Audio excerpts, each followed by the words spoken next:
안녕하십니까. 안녕하세요. 부족한 글로 이 자리에 서니까 떨리고, 근데 뭐 감격이라는 것보다도요, 저희 친정아버니가 이제 기일이 들어오고 또 어버이날이 좀 가까우니까 제가 독후감을 쓰면서 서두에 어머니 말을 좀 썼거든요.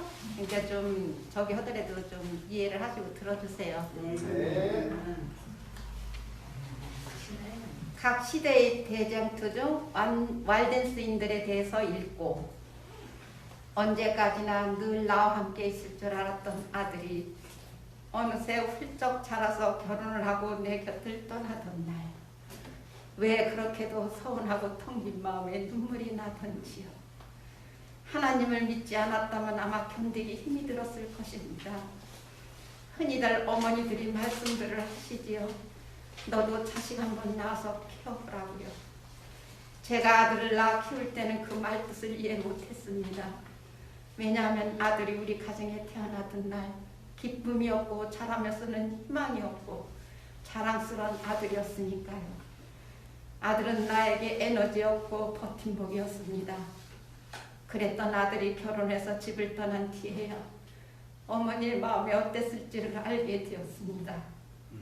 우리 사남매를 먼 곳으로 출가시키고 기나긴 세월 늙음에서 오는 외로움과 서러움, 쓸쓸함에 남모르게 눈물을 흘리셨을지를 그때는 몰랐습니다. 가끔 전화를 드리면 보고 싶다.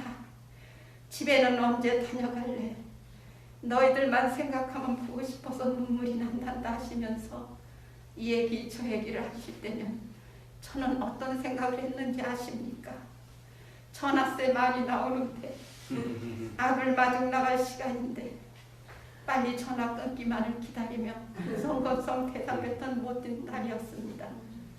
우리 세 식구 살기도 빠듯하다고 용돈 한번 제대로 드리지도 못했습니다.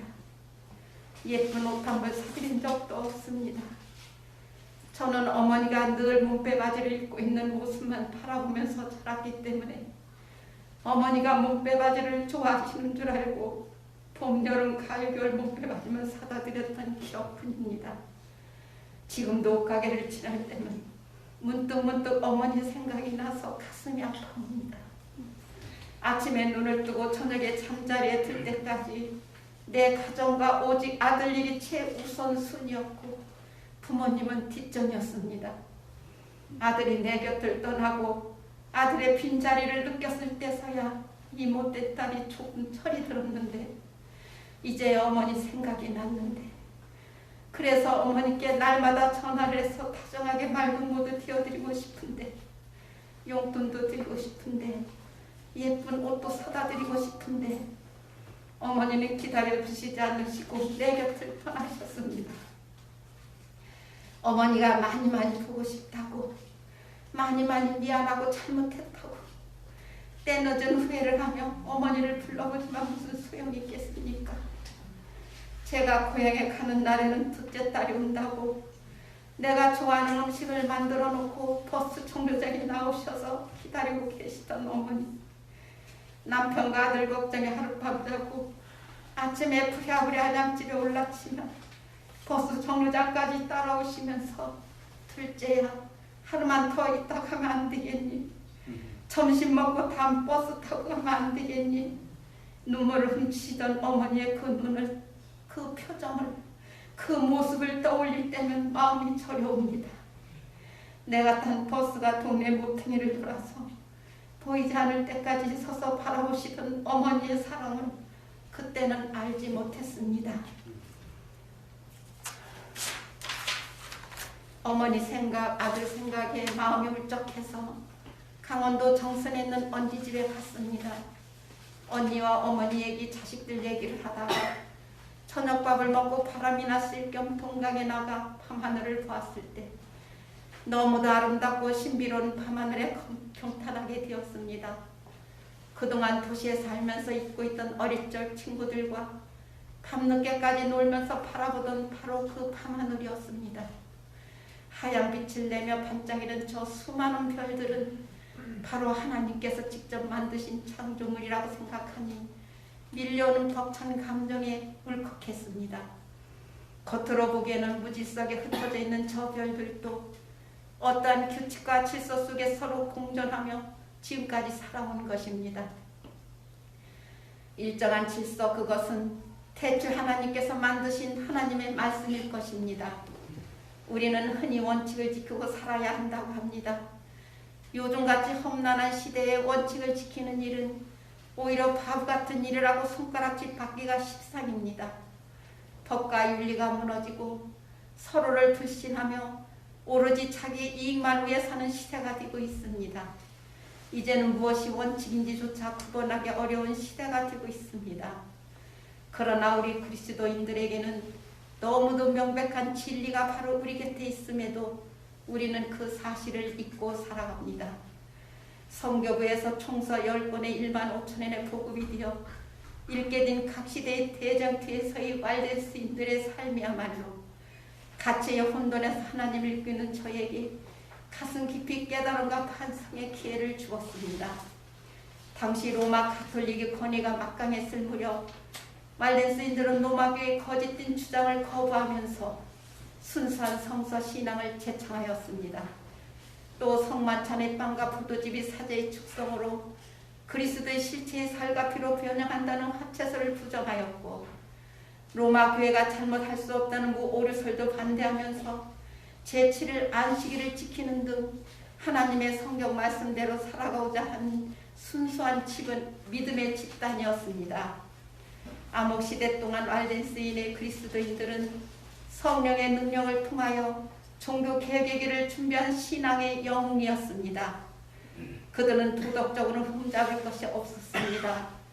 그들의 큰 제목은 교황의 뜰에 의배되는 방법으로 하나님을 경배한다는 이 죄 때문에 그들은 인간이나 마귀가 고안할 수 있었던 온갖 모독과 수치와 고문을 당하면서 소름 끼칠 만큼 끔찍스러운 잔혹한 죽음 앞에서도 그 허위와 부패를 꿋꿋이 저항하며 믿음으로 약속을 굳게 붙잡았고 비록 사고의 사람들이 창에 찔리고 로마의 화영지에 타죽을지라도 그들은 암흑의 세력에 대항하면서 하나님의 영광을 위하여 두려움 없이 진리에 더욱 굳게 섰습니다. 이와 같이 초대교회의 믿음을 그대로 지키는 사람들이 있다는 사실은 로마교회 베드로를 입증하는 계속적인 증거가 되었으며 따라서 가장 악랄한 증오와 박해의 대상이 되었던 것입니다. 잔인하고도 비인간적인 이 이야기를 읽으면서 과연 나는 그들처럼 잔혹하게 창에 찔리는 죽음 앞에서 끝까지 하나님의 말씀에 순종하며 두려움 없이 당당하게 굳게 설 수 있을까? 정말 생각만 해도 떨리지 않을 수 없습니다. 솔직히 표현할 수 없는 두려움과 무서움에 겁이 납니다.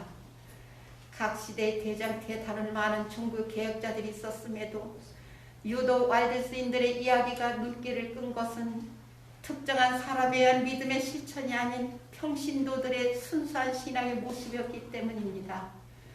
요즘 코로나 사태로 인하여 많은 사람들이 교회 다닌다고 하면 눈살을 찌푸리지만 그래도 아직은 성경 말씀대로 산다고 전도하고 다닌다고 안식일을 지킨다고 성경 말씀을 필사한다고 누가 하나 핍박하지 않는 요즘에 오히려 성경을 멀리하고 단지 교회만 다니면 믿음 생활한다고 착각하고 있던 것은 아닌지 제 자신 반성하게 되었습니다.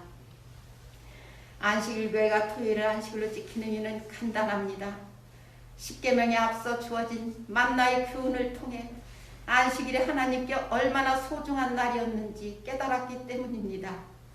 십계명 중 넷째 계명 안식일을 기억하여 거룩히 지키라고 성경에 쓰여 있고 예수님도 안식일을 지키셨기 때문입니다.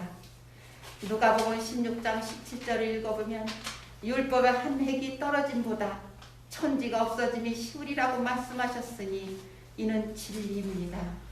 십계명은 하나님께서 손가락으로 순서 쓰셨기 때문에 완전한 진리입니다. 객관적인 사실입니다. 그러므로 안식일은 하나님과 우리의 언약의 표시이며 진리입니다. 이러한 하나님과의 언약을 구별하여 지키는 안식일 교회 신자로서 다시금 부끄러운 제 모습을 가다듬고 성경 말씀대로 순수한 믿음 생활을 했던 왈덴스인들을 본받아 그리스도인으로 거듭나기를 원합니다. 아멘. 비단 안식일만의 문제는 아닐 것입니다. 안식일 준수에 가려 다른 성경 말씀을 경시해서는 안 됩니다. 우주의 질서 속에서 공존하는 저 수많은 별들과 같이 제가 하나님의 말씀대로 순수한 믿음 생활을 할 수 있도록 말씀을 읽고 기도하며 하나님만을 바라보며 살아야 되겠다고 다짐해 봅니다. 아멘. 부족한 걸로 지루하셨을 텐데 들어주셔서 감사합니다. 아멘.